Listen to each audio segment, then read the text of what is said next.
10 years after releasing the original Dead Rising on the Xbox 360, Capcom has up-rezed some of the games from its zombie-themed series for PlayStation 4 and Xbox One. The Dead Rising Triple Pack digitally bundles Dead Rising 2, and its Frank West starring expansion, Dead Rising 2 Off the Record, plus all their associated DLC costumes. But that's about it.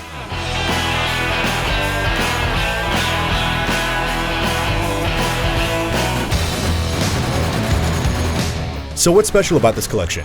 Other than being able to easily play these games with all of their add-ons at 1080p and 60 frames per second, which is definitely the best way to do it, there's not a lot. There's no making of or retrospective content here. It's the games and nothing but the games.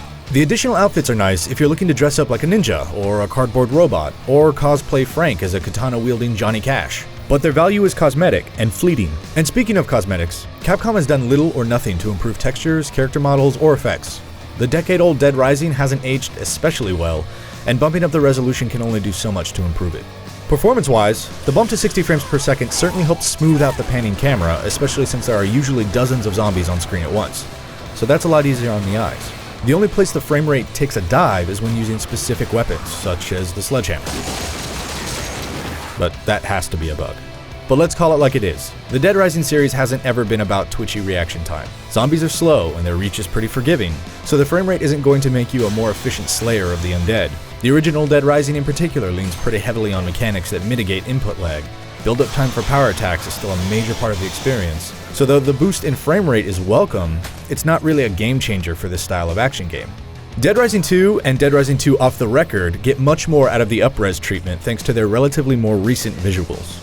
They're essentially the same game, story-wise, though Off the Record adds an excellent sandbox mode with challenges that the series has always needed. Both these games handle much better than Dead Rising, and therefore similarly get more from the 60 frames per second bump, though some cutscenes still appear slightly jerky and jagged. Another small caveat is that this bundle does not include Dead Rising 2 Case Zero or Dead Rising 2 Case West. That's a strange omission considering they're part of Dead Rising 2's family of games.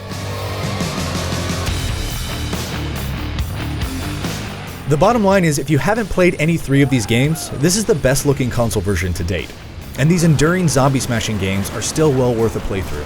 Outside of that, there's nothing new in this triple pack to draw old Frank West fans back to experience the chaos again before he returns in Dead Rising 4 this December.